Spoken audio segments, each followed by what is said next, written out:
En este episodio de Abordando Derecho, nuestro socio y conductor Alejandro García González, junto a Juan Francisco Torres Landa, socio y Head of Latin America Practice Group, hablan acerca de la importancia del voto en México. Exploran cómo cada elección representa una oportunidad para influir en el futuro del país y fortalecer la democracia. En México, entre 18 y 29 años de edad, son 26.2 millones los que van a poder votar en estas elecciones. Es decir, nada corto. Y si elevamos la cifra a 35 años, son 10 millones más. Es decir, básicamente estamos hablando de que jóvenes tomando, digamos, de 35 hacia abajo, son básicamente 36 millones los que podrían votar. Si todavía le subo un poquito más a 39 años, son 10 millones más, 45 millones. Entonces, si lo ves así, mi querido Epi, de 39 años para abajo, básicamente reflejan la mitad del electorado, números redondos. Es decir, las mujeres por un lado, 52%, y los jóvenes por otro lado, la mitad del electorado, van a ser los principales flujos de votantes en esta elección. Y ojalá que efectivamente lo que se logre es una altísima participación. ¿Qué tal? ¿Cómo están? Bienvenidos a un nuevo episodio de nuestro podcast Abordando Derecho. En esta ocasión, pues tenemos un invitado de casa. Ustedes ya lo conocen, es Juan Francisco Torres Landa, socio de nuestra firma y pues quien encabeza la práctica de Latinoamérica. Paco, como le decimos nosotros, pues está muy activo también en la promoción del voto y en la promoción de la democracia en general. Y bueno, pues estamos a nada de celebrar elecciones en nuestro país, en México. Desde luego, pues una de las principales es la elección de presidente, pero también se renovará el Congreso de la Unión, habrá votación por senadores, por diputados federales. Desde luego también en algunos de los estados de la República se van a celebrar elecciones locales donde se elegirán a gobernadores. En muchos de los municipios de México también habrá elecciones por presidentes municipales. En fin, es una elección muy importante donde obviamente el país se juega muchísimo. Y bueno, pues la idea, Paco, bienvenido, de platicar el día de hoy contigo es desde un punto de vista totalmente apartidista, el que podamos intercambiar algunas ideas de la importancia que tiene el salir a votar, ¿no? En estas elecciones hay personas que van a votar por primera vez, jóvenes que cumplieron su mayoría de edad y que ahora ejercerán ese derecho fundamental de votar por primera vez y que, bueno, pues a lo mejor tienen dudas. Y la realidad, Paco, es que en México, como en cualquier otra parte del mundo, siempre se queda una buena parte del electorado sin ejercer el voto. Esa es la realidad por diversas razones, ¿no? Puede ser que las personas no estén en el país y no tengan posibilidad de votar desde el extranjero. Puede ser que desafortunadamente alguna persona esté enferma el día de las votaciones sin oportunidad de acudir a las casillas correspondientes. En fin, puede haber muchísimas razones por las cuales no ejerce el voto, pero sin duda otra razón es simplemente el abstencionismo, ¿no? Simplemente el no sentirse inspirado, el no sentirse motivado o motivada para salir a votar. Desde luego hay situaciones todavía más complejas que esa, donde no es simplemente, digamos, una desgana de votar, sino que hay poblaciones donde puedan estar sujetas a algún tipo de amenaza, algún tipo de coerción, etcétera. Entonces, pues un poquito, Paco, la idea es platicar el día de hoy contigo acerca de eso y si te parece, para entrar de lleno al tema, te preguntaría por qué es importante ejercer el voto, Paco. Qué bueno que podemos platicar de este tema porque efectivamente estamos en la antesala, como tú ya bien señalabas, del proceso electoral más importante que se tenga registro en el país por varias razones. Una, que tú también ya lo indicabas, es por el número de personas que pueden participar.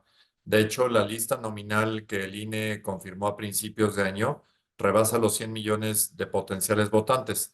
De esos con credencial válida para elegir, no llegan a los 100, es decir, hay un pequeño déficit, pero digo, números redondos, no por reflejarlo así, digamos que son 98 millones de personas que potencialmente podrían votar, casi 100 millones.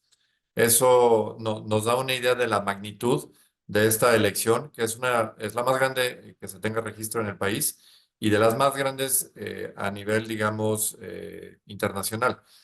Hay que recordar además que 2024 es un año pues muy especial porque 70% de la población en el mundo va a pasar por una elección relevante como la nuestra.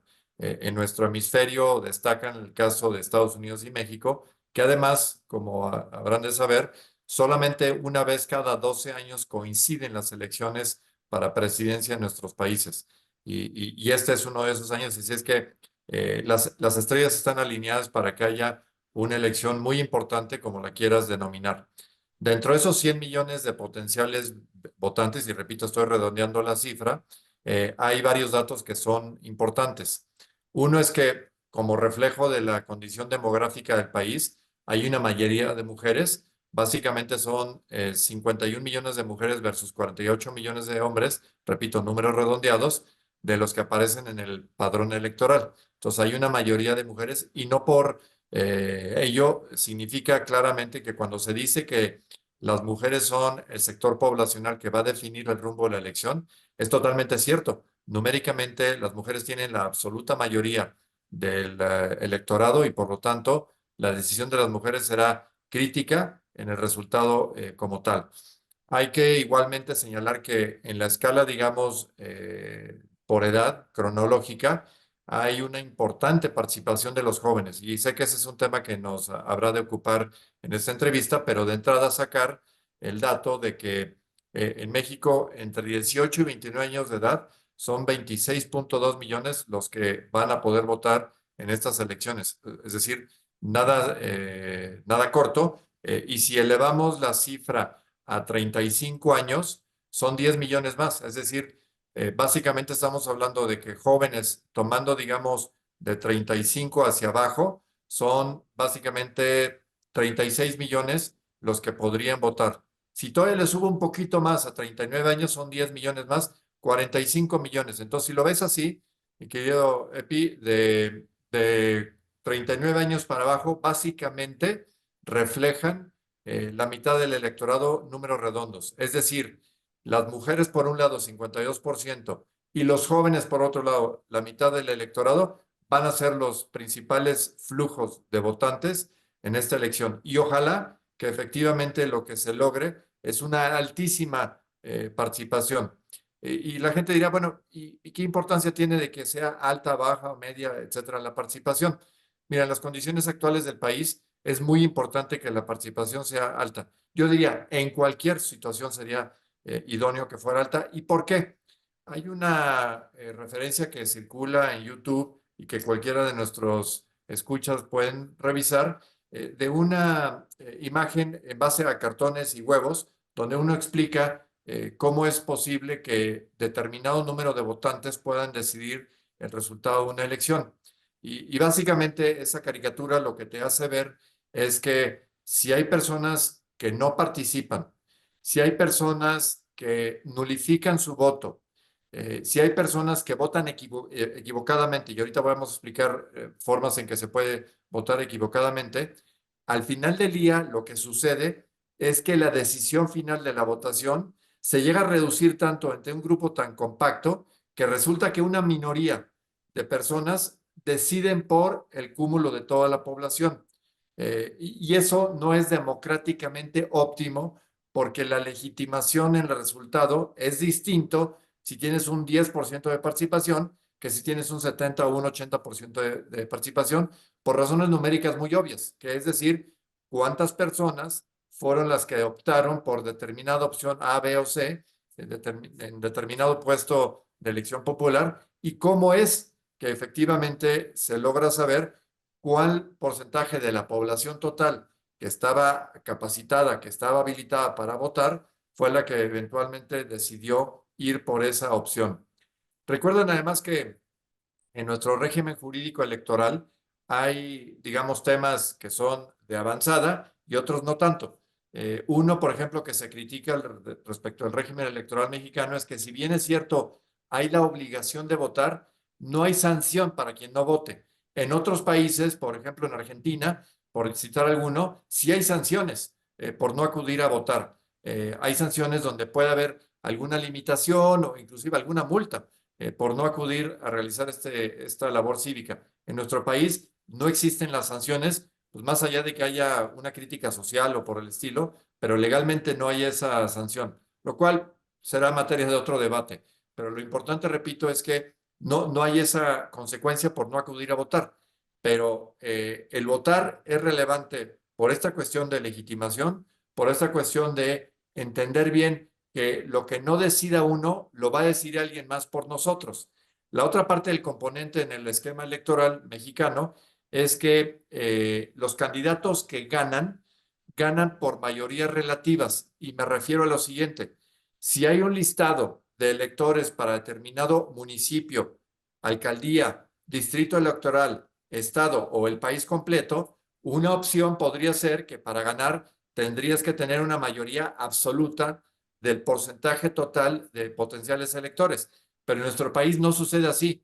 Los candidatos que ganan en función de los votantes que sí acudieron a la casilla electoral, no los que potencialmente pudieron haber acudido y no se logra una mayoría.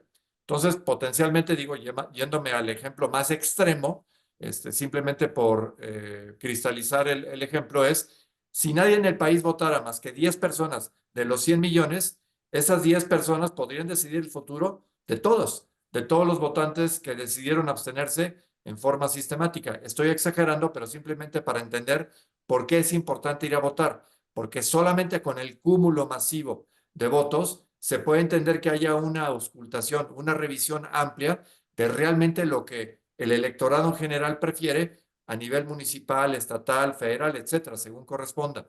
Pues por eso es que hay que incentivar, motivar a que todos acudamos fielmente en la cita cívica, que es el 2 de junio, para votar y hacerlo en forma masiva.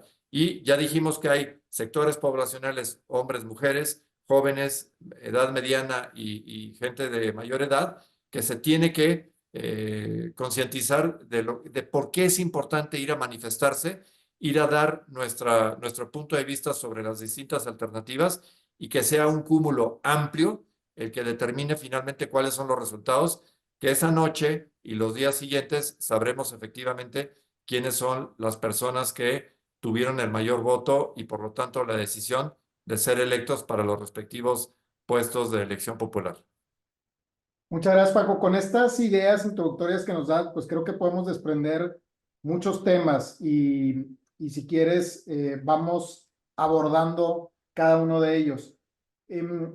Me parece bien interesante lo que nos comentas desde el punto de vista demográfico, ¿no? En toda elección siempre hay estos focos demográficos, estos grupos que los candidatos, las candidatas identifican y de alguna manera tratan de atacar, ¿no? Es decir, tratan de llegar a ese sector, a ese grupo del electorado que los pudiera favorecer, ya sea en razón de género, en razón de la edad, en razón de cualquier otra cuestión, desde luego de ubicación, etcétera. Entonces, creo que esta idea es bien importante de que es una elección de jóvenes y es una elección de mujeres, ¿no? Y creo que no es casualidad que dos de los tres candidatos a la presidencia, por ejemplo, sean mujeres, ¿no? Y probablemente tengamos la primer mujer presidente en nuestro país. Entonces, tú que estás en contacto y que estás en constante promoción del voto y de las instituciones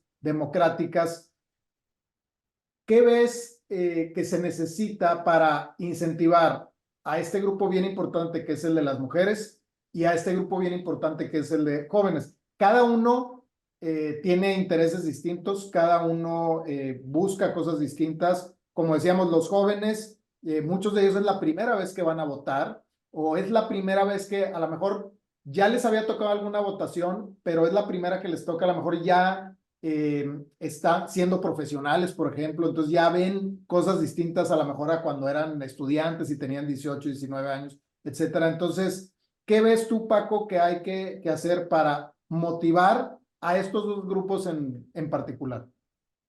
Sí, qué importante. Mira, son varias cosas.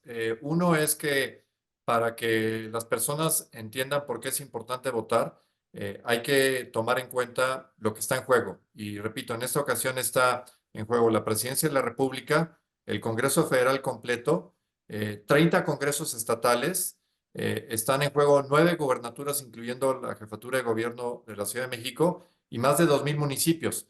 Básicamente, pues, el país entero se va a definir en esta elección, porque además, si tomamos en cuenta que la célula básica de convivencia es el municipio, y en el caso de la Ciudad de México, las alcaldías, todo eso se va a renovar. Entonces, las personas se tienen que concientizar de que su vida próxima, los siguientes 3, 6 años, van a determinarse básicamente por lo que hagamos el día 2 de junio. Entonces, eso es crítico. Ahora, déjame verlo del otro lado.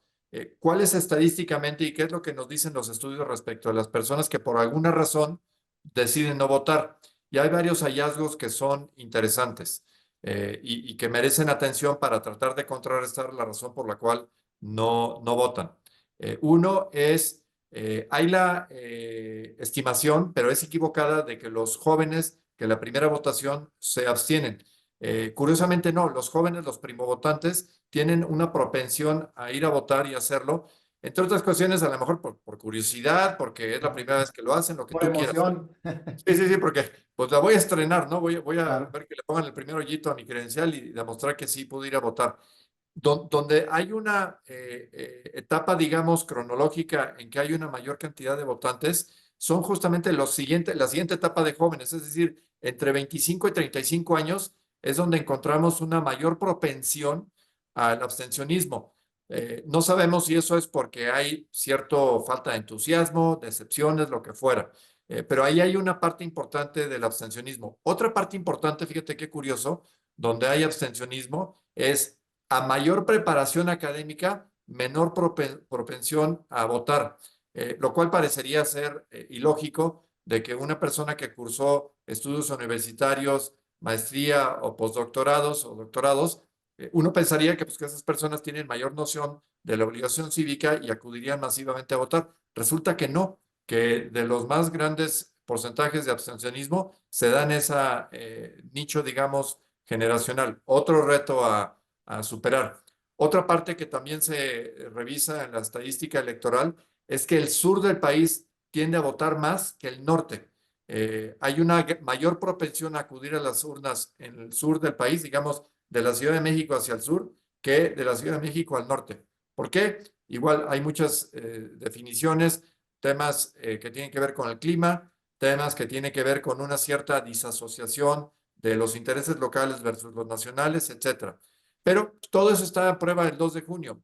Hay una enorme serie de campañas que, sin proselitismo alguno, han ido avanzando en el sentido de concientizar por qué es importante acudir a votar.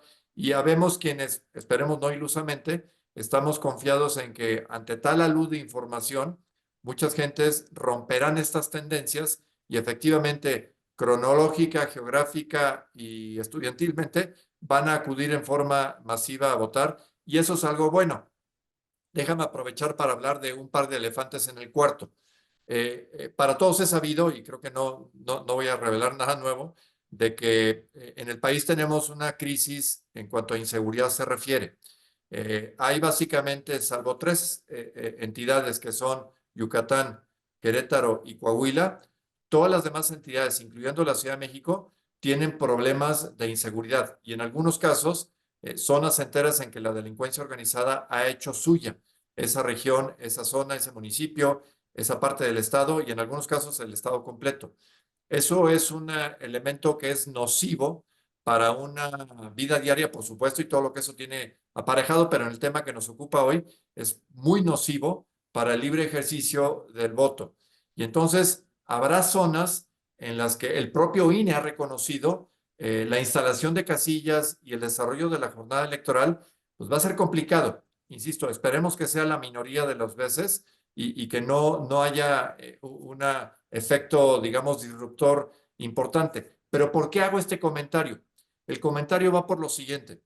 En aquellos lugares en los que afortunadamente ese factor de posible violencia o de incidencia de la delincuencia organizada no está presente, existe el doble de obligación de acudir a votar para compensar el que si en algunos lugares por alguna razón no se puede votar, en donde sí sea factible, elevemos los porcentajes de votación y así ayudemos a las personas que por alguna razón no pudieron acudir a votar. Entonces, la obligación cívica que existe en cualquier momento, en las circunstancias que vive el país hoy en día, es doblemente importante, porque, repito, tenemos que subsanar los lugares donde no se puede votar y acudir masivamente.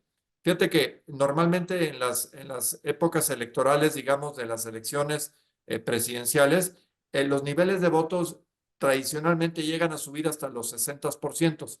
El récord está en 94, la elección de 94 subió hasta 74%. Entonces, sí hay ejemplos en los cuales, ante retos específicos, la población decide salir masivamente. Y quienes recuerden, en 94, pues teníamos circunstancias especiales.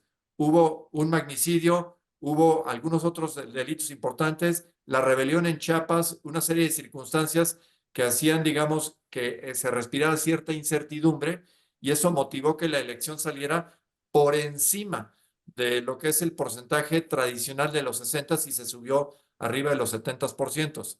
Ojalá que en esta elección tengamos esa misma conciencia cívica por todas las razones que he venido explicando y que elevemos los niveles de votación para mayor legitimidad, para ayudar a las personas que están en situaciones riesgosas en cuanto a violencia se refiere y que podamos avanzar a un país con un gran resultado democrático y que tengamos algo que nos deje, digamos, una huella de que el electorado decidió en forma tan clara que la posibilidad de conflictos postelectorales se diluya significativamente.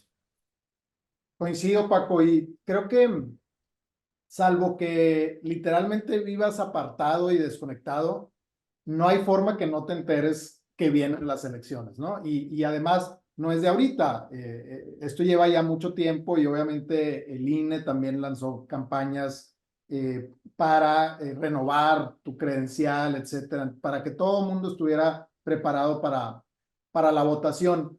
Y otro de los aspectos que destaco de tus palabras introductorias es cuando hacías referencia a estas mayorías y a cómo funciona un poquito el sistema electoral mexicano.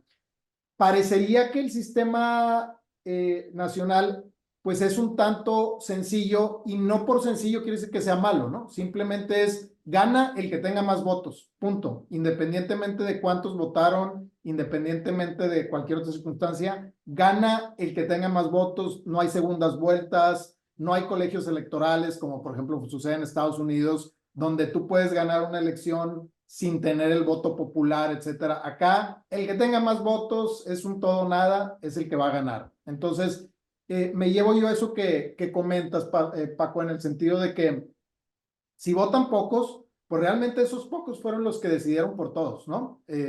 Y aquí es donde yo me quedo pensando, y lo hemos escuchado muchas veces en nuestras casas, en la calle, en el trabajo, es, oye, si no votan, no te quejes. Entonces, desde tu punto de vista, Paco, con todo esto que hay, toda la información, desde luego, pues las campañas políticas, creo manifestaciones importantes de que la gente quiere que se mantenga un Estado democrático, quiere que realmente las instituciones funcionen. Ha habido manifestaciones en prácticamente todos los estados de la República en estos últimos meses. Entonces, Paco, para ti, si no votas, no te quejes, ¿aplica?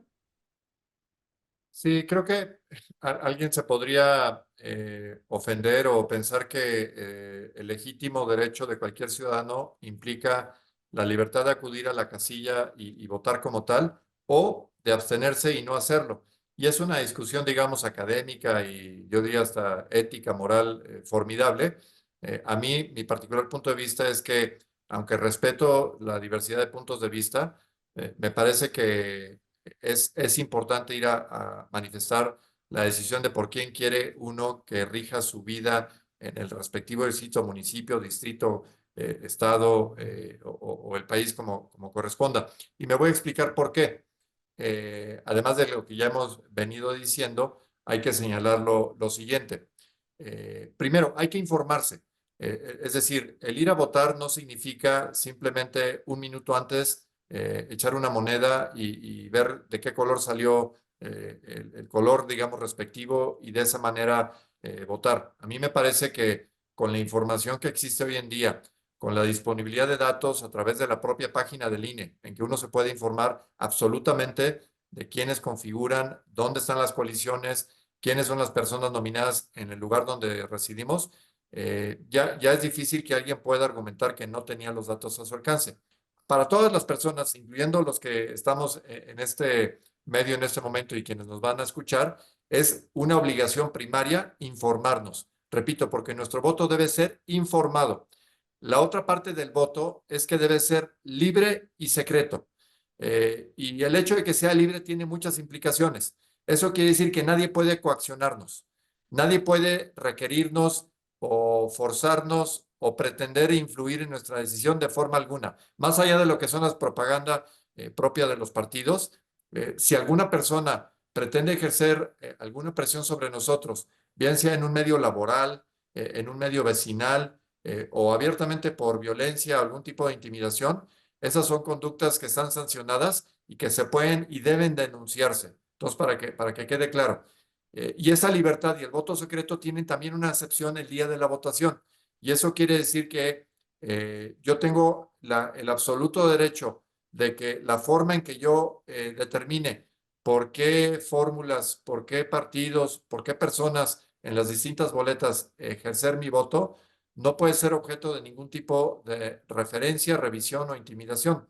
De hecho, hoy en día hay una enorme discusión respecto al uso de celulares, porque hay una tendencia a saber que hay un medio para coaccionar el voto y es precisamente el tener que tomar una fotografía de la boleta antes de depositarla en las urnas como un mecanismo para saber si la persona efectivamente votó conforme lo acordó o le hicieron acordar personas, digamos, que están pues tratando de presionar a estos electores con argumentos obviamente falaces o en algunos casos con violencia abiertamente. Entonces, si vemos, hay distintos elementos para los cuales hay que garantizar, insisto, que hay un voto informado, que sea un voto libre y que sea un voto secreto.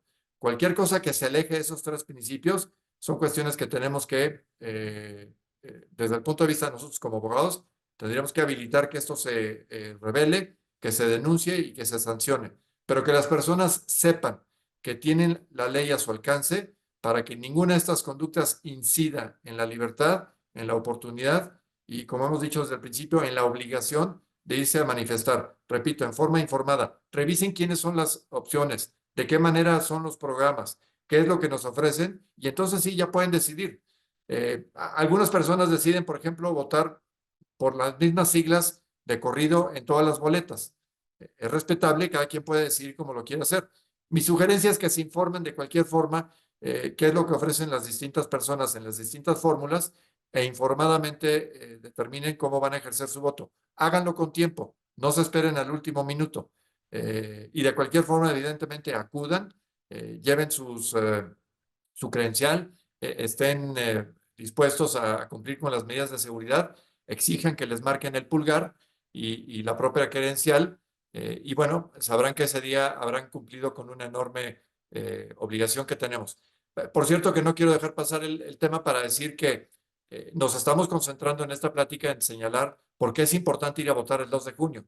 Pero yo quisiera tratar de instalar, dejar la huella, la semilla entre todos los que nos escuchen, que la ciudadanía implica una obligación de tiempo completo, de tiempo permanente. El 2 de junio es un día muy importante, pero ciudadanos debemos ser todos los días. Debemos ser exigentes con las autoridades. Debemos informarnos de qué está pasando en el país. Debemos revisar cuáles son los resultados de políticas públicas, etcétera, para entonces tener cada vez un país en el cual se cometan menos errores, menos abusos y mejores garantías de que tengamos, digamos, una patria con condiciones de igualdad, de posibilidad de movilidad social, de mejores programas en seguridad, en salud, en educación, etcétera. Parece esto medio esotérico, pero no lo es. La razón por la cual algunas cosas no suceden es porque la ciudadanía se aparta del escrutinio y las autoridades se pierden en realizar cosas para las cuales no fueron electas. Así es que es importante informarnos, es importante elegir, pero también es importante vigilar el comportamiento de quienes sean electos.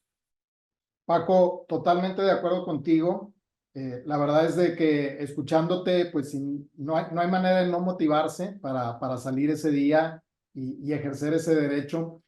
Y hablando de votantes informados, algo que yo he notado en los pequeños censos que realizo es que desde luego mucha de la atención se va sobre la presidencia de la República, ¿no? Sin embargo, como ya lo describiste ampliamente, pues también se va a renovar, perdón, el Congreso de la Unión, se van a renovar estados, se van a renovar alcaldías, municipios, etcétera.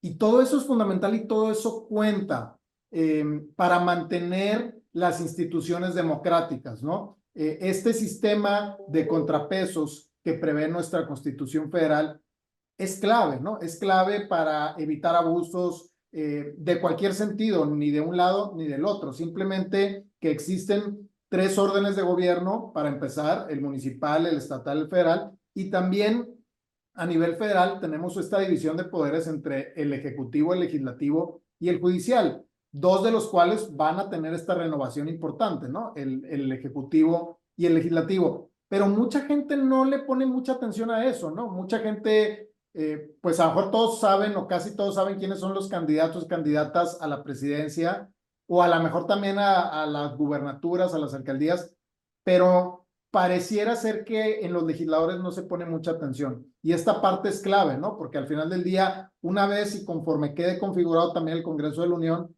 se va a saber si va a haber un contrapeso para el presidente o la presidenta en turno, ¿no? Lo cual es fundamental. Hemos visto y creo que la ciudadanía cada vez entiende más el tema de por ejemplo, la impugnación de leyes. Ahorita que hay varias iniciativas, varias reformas súper recientes a cuando tú y yo estamos platicando. Y pues la gente debe saber que desde luego cada persona pudiera estar legitimada para impugnar, pero también están legitimadas para impugnar, por ejemplo, las legislaturas de los estados y otros órganos que pues tendrán su propia configuración, ¿no? Y ahí la importancia de mantener estas instituciones democráticas intactas, empezando desde luego por el árbitro electoral que es el INE en nuestro caso, ¿no? Entonces, como una idea final, Paco, ¿qué nos pudieras decir acerca de este voto informado y cómo en ocasiones tendríamos que ver, como esto hay quien dice, bueno, pues yo voto de tal color, todo parejo, sin importarme él o la candidata, pero en ocasiones hay que detenernos un poco y ver, bueno, realmente qué es lo que busco, porque realmente tenemos tanto poder como ciudadanos al ejercer nuestro voto que podemos realmente ser estratégicos y decir, bueno, voy a votar de esta forma y de esta forma para configurar un todo que funcione. Sí, qué importante lo que señalas. Y fíjate, un comentario que viene, me parece muy a colación en este supuesto, es que de repente perdemos de vista el hecho de que una parte consustancial al derecho a elegir y a ejercer este escrutinio precisamente consiste en premiar o castigar a quienes hayan realizado, digamos, tareas de gobierno. Y por eso se habla de la alternancia. En algunos casos, digamos, el que haya un refrendo a determinado color o persona según sea el caso. Recuerden que inclusive en nuestra legislación ya se permite a nivel, por lo menos del Poder Legislativo, el que haya personas que aspiren a ser reelectas y que haya diputados o senadores que aspiren a continuar en su curul. Todo eso depende precisamente de que el electorado premie o castigue determinados grupos, personas, candidatos, etcétera, y ese es el poder que tiene el ciudadano.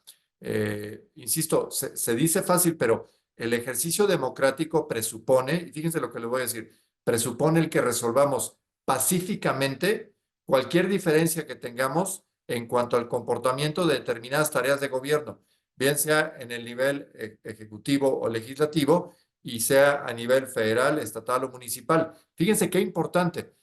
Lo que en otros países requieren luchas armadas, conflagraciones, etcétera, para resolver diferencias, En los países que tenemos una vocación democrática, lo hacemos precisamente vía la elección. ¿Para qué? Para que si una fórmula no nos parece que es la idónea, tengamos la posibilidad de cambiarla. O que si alguien ha hecho un buen desempeño y nos parece que es una persona que merece recibir otra oportunidad para seguir haciendo el trabajo, por lo menos, repito, en lo que toca a municipios y ciertos puestos legislativos, tengamos esa libertad.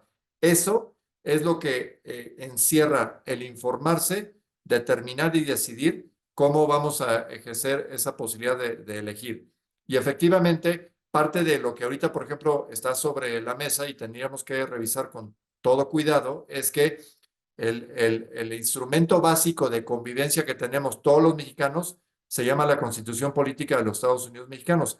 Es el catálogo que nos dice cuáles son los derechos humanos fundamentales de los que somos titulares y cómo se organiza nuestro gobierno en forma, digamos, federal, estatal y municipal. En forma muy sumaria, eso es lo que configura la Constitución. La única forma de que esa Constitución se llegara a reformar es si se logran ciertas mayorías calificadas a nivel de los congresos, el Congreso Federal y una mayoría simple en los congresos estatales. Entonces, la única forma en que eso pudiera cambiar es si el electorado determina que haya esas mayorías en uno o en otro sentido. Normalmente es sano por una cuestión, digamos, parlamentaria. Se habla del Parlamento, ¿no? Hablando del Congreso. Parlamentar quiere decir hablar, quiere decir discutir, quiere decir ponerse de acuerdo. Y entonces, cuando aspiras a que haya esos pesos y contrapesos de los que tú referías, precisamente lo que estamos hablando es que si hay distintas fuerzas políticas representadas en el Congreso, el resultado de las pláticas, de las negociaciones entre ellos, son las que darían por resultado de que cualquier modificación legal o constitucional, según sea el caso, sea el fruto de un acuerdo amplio entre distintas fuerzas políticas. Y eso se conforma en base a lo que demos el día de la elección y de ahí cómo quedan integradas las cámaras, en este caso del Congreso Federal, la Cámara de Diputados, que son 500 diputados, y los 128 senadores, 300 de representación de mayoría relativa y los otros 200 por representación proporcional, que son fórmulas justamente para tratar de dejar dentro del Congreso reflejadas la diversidad, la pluralidad entre el electorado mexicano. Entonces, fíjate qué riqueza de reglas, qué riqueza de resultados, y volvemos al origen. Para que todo eso se dé y se dé en la forma más natural, más completa, más satisfactoria posible, depende de que ejerzamos ese derecho y lo hagamos masivamente. Así es que de donde empezamos regresamos, que es ir todos, todo sería ideal, digo, un 100% sería ideal, pero con que llegáramos, digamos, a los niveles históricos como los de 94, creo que tendríamos un gran ejercicio democrático que configuraría los pesos y contrapesos, la legitimación en los resultados, reducir la posibilidad de conflictos electorales, aumentar el que haya voto donde no hay condiciones de violencia que van a inhibir a algunos de nuestros compatriotas que no van a poder votar en forma tan libre como lo podemos hacer algunos de nosotros. Y el resultado, insisto, va a ser el de un país que pueda buscar resolver los problemas que son naturales a cualquier convivencia humana, y esa convivencia da por resultados algunas rispideces, algunas opciones y definiciones, y que se resuelvan por la vía de las urnas. Esa es la gran riqueza que tenemos que preservar y que estoy seguro el 2 de junio tendremos una fiesta democrática de la cual todos y cada uno somos corresponsables. Pues amigas, amigos, ya lo escucharon. Hay que ejercer ese voto, hay que cumplir con esa obligación cívica, porque este es un derecho y una correlativa obligación cívica que tenemos con nosotros mismos, con nuestros conciudadanos, con el país entero. Entonces, pues los exhortamos a que salgan, a que ejerzan su derecho. Paco, te agradecemos mucho tus palabras y bueno, pues a seguir con la promoción. Claro que sí. Gracias a todos y no fallemos a la cita cívica. Verá que tengamos un gran resultado en beneficio de todos. 100 millones de electores, una gran organización. Además, hay que recordar que la organización de las elecciones corre a cargo nuestro. El INE simplemente es un instrumento, digamos, de facilitación, pero la elección corre a cargo de los ciudadanos, tanto el ir a ejercerlo como las casillas, la instalación y los resultados, es responsabilidad de los ciudadanos. Así es que no dejemos de lado tan importante tarea. Y aquí creo que vale la pena justamente insistir que aquellas personas que han sido convocadas, que están siendo capacitadas, que están siendo, digamos, entrenadas y que tendrán la enorme responsabilidad de instalar las casillas, igualmente requieren y les damos nuestro pleno reconocimiento y desde ahora sabemos que harán una gran labor. Así es que ciudadanía por en todos lados, ciudadanía plena. 100% Paco. Pues amigas, amigos, de nuevo, muchas gracias por acompañarnos en este episodio de Abordando Derecho. Les recordamos, como siempre, seguirnos a través de las plataformas de podcast y también en nuestro canal de YouTube de Hogan Lovells México. Y bueno, pues volveremos pronto con un nuevo tema. Hasta luego.